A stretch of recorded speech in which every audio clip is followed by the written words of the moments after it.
The only recipe you'll need for Trinidad coconut tarts. When last you had some delicious coconut tarts, these are soft, they are moist inside, and they are super buttery, bakery quality with homemade taste. The key ingredient to making coconut tarts is fresh coconut. So I'm using 1 medium coconut grated, 3 cups of water, 2 teaspoons fresh ginger, 1 teaspoon cinnamon, half of a fresh nutmeg grated. This is a very key ingredient.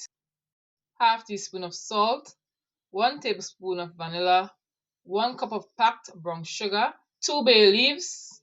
I would also recommend that you cook this coconut for at least 30 to 45 minutes. Cook the coconut properly, not just add sugar and a little bit of water and mix it up and add it to the dough. Cook the coconut until it's nice and moist. Anything drier than this is going to give you sugar cake or grita cake. To a bowl, add a third of a teaspoon of yeast, 1 tablespoon of brown sugar, but I'm starting off with half, 2 cups of lukewarm water, the rest of the sugar, 1 teaspoon baking powder, 4.5 cups of all-purpose flour overall, but I'm starting off by making a paste by adding little by little of the flour and mix as I go. This is how you get a really nice soft coconut tart. Now I'm going to add the salt because the yeast is already activated, and I'm going to add the rest of the water and the rest of the flour. Now it's time to add a third of a cup of melted butter. This is melted to softened because it makes the dough very, very moist. I'm going to mix this and then I'm going to flour my countertop, and I'm going to add the dough on the countertop and mix in the rest of the flour. I had reserved some of the flour for the kneading on the countertop, so I did not use the entire 4.5 as I was mixing the dough. Mix it into a nice ball.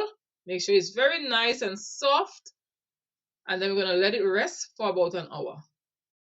The filling is nice and cooled, very moist. The dough is going to take up a lot of these nice flavors. And this is the dough at the end. You want it to be sticky, but not to stick to your hands.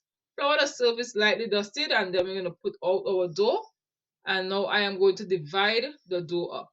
Roll them nice and thin because the yeast in there is going to allow them to puff up. So what I like to do is to seal them off with some water, and the gluten is going to hold them together. And then I add a generous amount of filling inside. The worst thing is to go to a bakery and purchase a coconut tart, and you have to make 2 or 3 bites before you get to the coconut. So we're going to close them and use a fork and give them a nice press, and the water is going to hold them together and they should not seep. Put them on a tray and brush them off, brush off the excess flour, and we're going to bake them at 350 until they are nice and golden, which should take approximately 30 to 35 minutes. So now you can finally stop searching for